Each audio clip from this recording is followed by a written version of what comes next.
Alrighty, we've had some time to let the update sink in and see what's new. So, what actually is new? As usual, I'll start with the new vehicles. First of these, we'll go to the US and we will have the premium battleship USS Maryland sitting at rank 6, battle rating 7.7. USS Maryland is a Colorado class battleship, so it is armed with 16-inch guns. Compared to Colorado, it has more anti-air, but other than that, it shouldn't be too different. Production-wise, it should be the same. Gun-wise, it should carry the same shells. All in all, just an anti-air upgrade.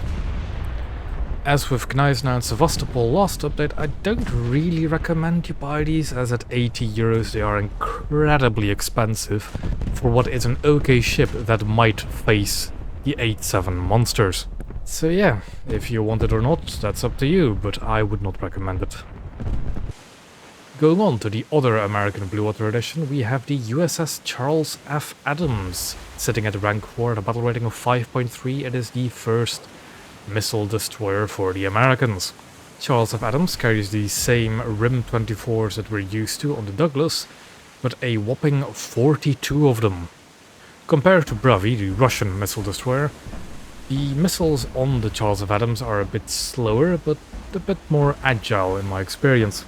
The gun armament on Charles F. Adams should also not be unfamiliar to many of you, being the good old 5-inch 54 as found on the Mitchers. The high fire rate is quite nice, though their accuracy leaves something to be desired. All in all, Charles F. Adams is a cool ship, another missile destroyer, but at 5.3 its matchmaking can be rather rough. But still, cool boat, definitely worth getting. From there we move on to Germany with its Seoul Blue Water edition, its Seoul edition in general, the rank 3 battle rating 4.7 destroyer Z51. The Z51 is a bit of an odd one for Germany at 4.7, carrying the same 128mm guns we're used to of the German destroyers all the way up from reserves, but only 4 of them. This is a bit of a low number for 4.7, so you might feel a little bit lacking in the firepower department. The guns themselves are still alright for the battle rating, but the guns do have pretty good firing arcs. Other than that, the Z51 also has great anti-air armament for a German destroyer, and an okay top speed. Torpedo armament is a little bit lacking, but it's nothing too major. All in all, a cool boat, but nothing too game-changing for the German lineup. Then we go to Russia with its only addition being a coastal vessel, this being the MPK-33, a rank 5 battle rating 4.7 missile-armed frigate. Other than its missiles, the ship doesn't look all that great. It is armed with twin 57s that you should be familiar with on other coastal vessels at this rank. It is also armed with the RBU 6000s, although not stock. I think the ship will be a bit difficult stock, but as you upgrade it, it will become nicer and more playable. The missiles it's armed with is the same missile as you can find on the ground-based OSA. The exact same missile. They're a bit light for a naval purpose, especially an anti-surface purpose, but they're still good enough to have some fun with. It carries a total of 22 missiles and they do reload fairly quickly from what I've seen. It's a very cool boat, but maybe not the most optimal at its BR. Then, moving on to Britain, we have 2 additions, one being the premium battleship HMS Nelson, sitting at rank 6, battle rating 7.7. Nelson is again one of the new rank 6 premium battleships, and compared to the Tech 3 Rodney, it does have more anti-air, as is usually the trend for these battleships. Other than that, the main armament is almost the same. You see, an interesting difference between Rodney and Nelson is that whilst the gun caliber is the same, they're not actually the same model. HMS Nelson carries the 16-inch 45 BL Mark 1 Mod 2 in all of its gun turrets. Meanwhile, the Rodney carries a mix of the 16-inch BL Mark 1 in 7 of its 9 guns, but the 2 outside guns on the super firing turret are the 16-inch 45 BL Mark 1 Mod 2s, like the Nelson. So technically speaking, the Nelson does have slightly better gun performance than the Rodney, although it is not too major. Again, the Nelson coming in at an $80 pack or an €80 pack or whatever the local currency is not all that worth it in my opinion. I do think it is a cool boat, but €80 is a steep price for such a vessel. Again, up to you whether or not you want it. But do know that the Nelson and the Maryland, the American tree, do have just regular Tech tree counterparts, though with less anti-air. When it comes to the second addition to Britain, we're still with Blue Waters, looking at HMS Saumarez, a rank 1 battle rating 4.3 destroyer. It is nice to see another British destroyer, especially a bit of a unique one, carrying the familiar 4.7-inch gun, but in single mounts, 4 of them, 2 fore and 2 aft. The gun turrets are rather slow, so they're not really all that great, but the guns themselves perform adequately, so that's fine. A funny thing about Saumarez in another edition we'll look at later is the fact that you can actually control the anti-air guns together with your main guns. I assume that this will not be a feature forever, so enjoy it whilst it lasts, and that being a rank 1, HMS Saumarez will be easy to acquire and easy to fully upgrade. A very nice addition, and I hope to see more destroyers like it. Then moving on to Japan, we also have 2 Blue Water editions. First of which I will look at IGN Tsugaru, this being a rank 2 battle rating 4.0 mine-laying destroyer. I don't think it actually is a destroyer, but it is classed as one in game. Tsugaru is one of those late war Japanese vessels that carries the anti-air version of the 127mm gun as its main armament. This is not really an optimal gun armament, but it does do the job well enough at 4.0. Or at least well enough to spade this rank 2 vessel. Tsugaru is fairly slow for a destroyer, but it does at least get a destroyer spawn, unlike the Abdeel in the British tree, which is a close peer to this type of ship. Tsugaru, however, is also a mine layer and does carry a total of 60 mines, in 6 rails, 4 of which internal. The mines are a funny little gimmick, but you are not really fast enough to get into a position to try and deploy them effectively. All in all, Tsugaru is an interesting boat, but I don't think it'll be all that popular. As a side note, for some reason you can control the 25mm guns together with the primary weapons, via the new keybind, which I'll go over soon enough. The second Blue Water edition, and the second edition for Japan in general, is the IGN Hiei, sitting at a battle rating 6.7 and rank 5. This is our 4th and last Congo. Hiei comes to us, however, in the World War I or the as-built configuration, meaning less armor protection, less anti-air, and less superstructure. I personally haven't actually unlocked Hiei yet, but I am looking forward to getting it. Its survivability does seem noticeably worse compared to the other Congos, thanks to the higher magazine positions, and the guns do also carry slightly worse shells compared to the late war Congos. All in all though, I think it should be a fine 6.7 ship, although a little bit awkward seeing as Japan doesn't have any other 6.7 ships. And a bit of a personal note about Hiei is that I'm a bit sad that it isn't in the World War II fit as well, as Hiei's World War II superstructure was actually a precursor to the Yamato's design. But, oh well, we were going to get a 4th Congo in a World War I fit eventually, and it is going to be the Hiei. Anyways, neat boat. Then we move on to Italy with its Seoul Coastal Edition, and its Seoul Edition in general being the rank 4 battle rating 3.3 Baleno MC492. This is a L-70 Bofors armed boat, and it's looking to be quite a good boat. The L-70 Bofors, being in one single mount at the front, is a really potent gun, especially once you unlock the HEVT shells on it. Baleno is also armed with 4 torpedoes and is relatively fast, giving it, compared to the German Schütze, which has a similar armament layout, a much better chance at dealing with blue water vessels. All in all, Baleno is looking to be a very strong coastal addition to Italy, especially at 3.3, where it was somewhat lacking in the firepower department with only the MC490. You still don't have a full lineup unless you want to include your reserve Blue Waters, but Baleno is definitely a worthy addition to that rank and battle rating. Then moving on to France, which has gotten some love with 3 total additions this update, first of which we'll look at the rank 3 battle rating 2.7 L'Intrépide. L'Intrépide is a normal L60 Bofors boat. It is not the fastest, but it does have a Bofors at 2.7. Fine enough, really. Maybe a bit of a high BR for it, but it should be fine enough. It does get a very funky torpedo launcher at the rear, with 6 reloads. This torpedo launcher has very limited firing arcs towards the right hand side of the ship, but a pretty decent one towards the left. All in all, quite a funky boat, but you can't really go wrong with a Bofors boat.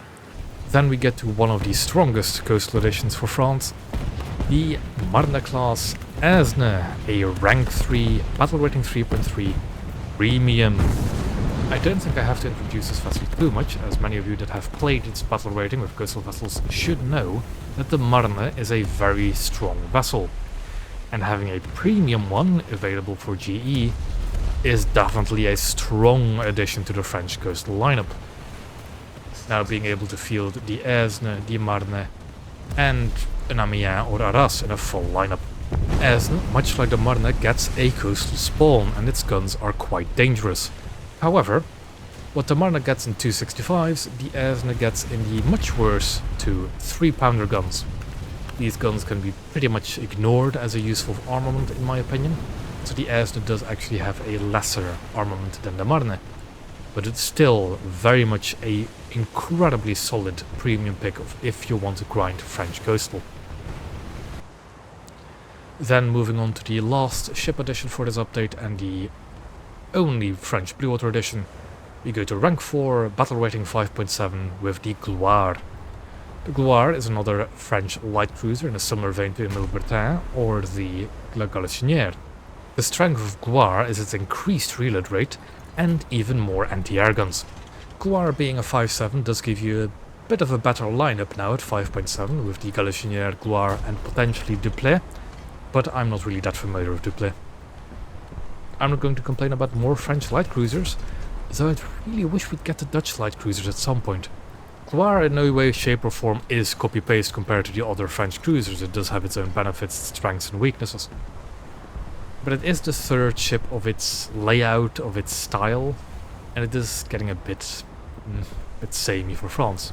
But nonetheless, a very cool ship. So, that was all the ship additions. What else got changed? Well, there were some map changes again. Oh boy. First of these, let's look at Palau. As you might notice, Palau has had its island cover reduced quite drastically, both in the Blue Water version and the coastal version we'll look at later. In the Blue Water version, what happened basically is that you have a much clearer path to the objectives, or at least that's the reasoning they give. I have played the new Palau and it's not that big of a change in my opinion. It still plays largely the same, but it is always a bit painful to see more cover disappear. But not really that egregious of a change in my opinion. When it comes to the coastal version, the changes are a lot more noticeable, especially with the changes in position to the spawn points. The cover has changed a bit there as well, but it is the spawn point placement that is the major difference. Then the second map which got changed was a minor change, but a big gameplay change. On the map Northport, 2 islands got removed up north. This has led to some a difference in the map that I'm not the biggest fan of. Basically, it gave the west side north spawn, the spawn which, in my opinion, already had the advantage going into the north capture point, an even bigger advantage now that they're no longer funneled into this choke point. I've also even noticed that some destroyers, if they now go wide, can actually shoot into the eastern side north spawn a lot easier than they used to. So this change I'm not the biggest fan of. It has made the map a little bit more difficult to traverse for the east side spawns, which already had the disadvantage when going to the northern cap.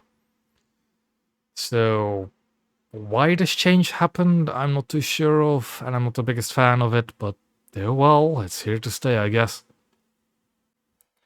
Another change which was not noted in the patch notes is the conquest version of South Kvarken. They moved the capture point south, so now there is not a single island within the capture point.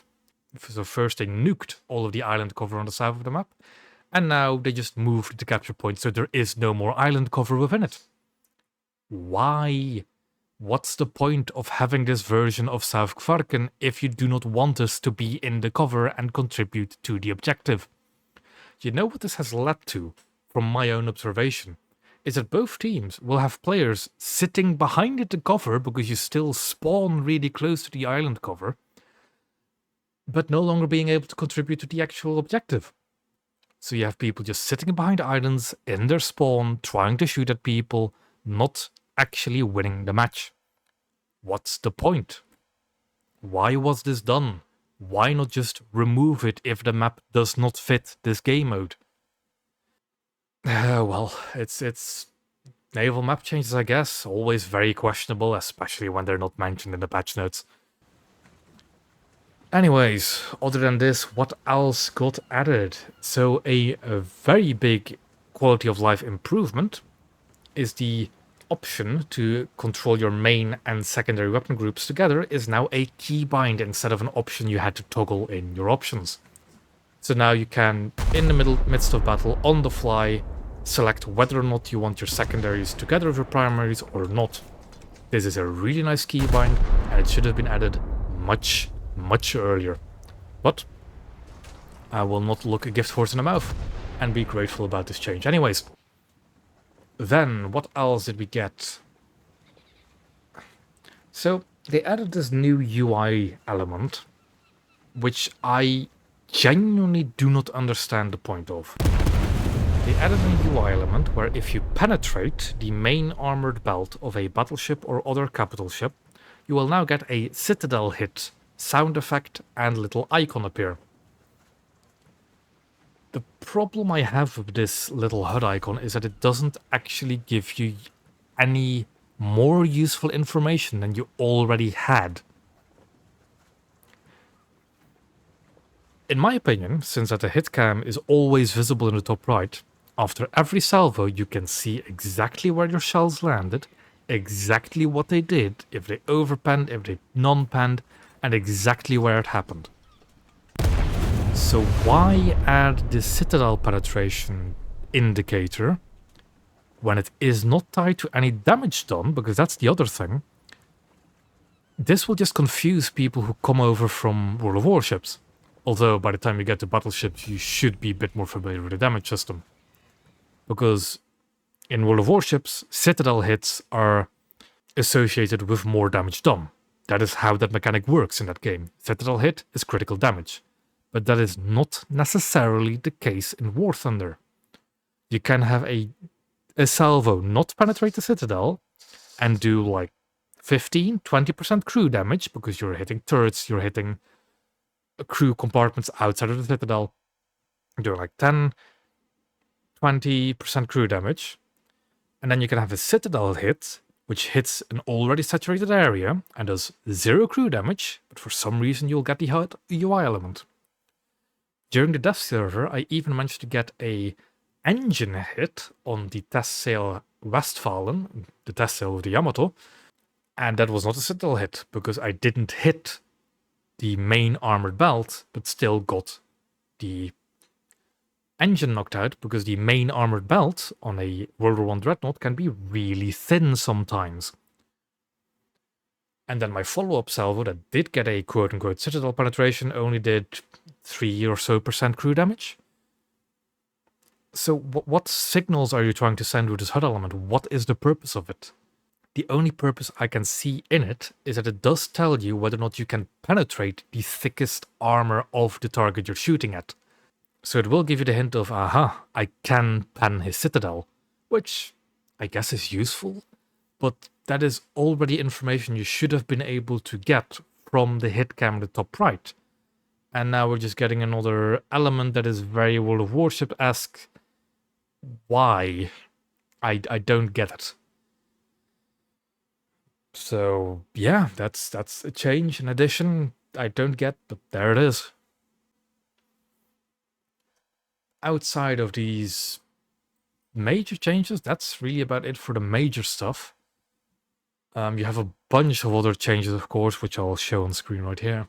And as always, I do recommend you read the patch notes thoroughly for every update, because even I can sometimes miss or look over things. Because when it comes to the patch notes, I only really read the naval stuff. And sometimes there are things hidden in the air and ground stuff that does actually affect naval as well, but I just don't catch it. Other than that, they removed the ability to control the 76s on the Tiger, Wilkinson and Mitcher together with the main guns. This exact same thing happened to the Japanese Murasame when it got released. It had the ability, and it got removed, quoting the Italian Ciniere, the Fletcher class destroyer, or the Fante class actually, as it didn't have the ability to shoot the 76s together with the main guns, so Murasame lost the ability. And now, apparently, finally, the Wilkinson and the Mitcher, and for some reason the Tiger, but I don't really get why the Tiger got it removed, had the ability removed. And I will say, it was a big part of the armament group of the Wilkinson, getting the 76 together with the main guns. And that being removed, well, tough luck for those, really. Other than that, we had some maps change in BR settings, which is a bit awkward. Or in BR limits, I should say. So now, playing top-tier battleships, you have an even greater chance of just seeing Conquest. A lot of these smaller maps, a lot of the domination maps got restricted to like 6-3, 6-7, 7-0, 7-7 tops. So that means that 8-0s and 7-7s will see a lot, and I do mean a lot, of the giant open ocean circle maps, because they practically cannot see any other game modes anymore. And that is bad, in my opinion. But oh well, it's something you have to live with now. That's really it for the naval changes this update. It's only been 3 weeks and I already have to rush this one out, as we're already in the devlog cycle for the next update. Goodness gracious, I'm going to have to rush for the next update, am I? Anyways, it's been a bit of a meh naval update. There's some nice stuff, more premium battleships for those that want it. I'm not going to complain about Sukuru and Hiei, they're cool boats. I'll always like more Japanese boats. There are definitely some interesting missile boats being added, or coastals. It's definitely still an interesting naval update, but not a big one. Not like Leviathans was, for example. But yeah, we'll have to wait and see what the next 2 updates for this year will have in store. Anyways, thank you for watching. And I will see you in the next one, I guess, whenever that one will be.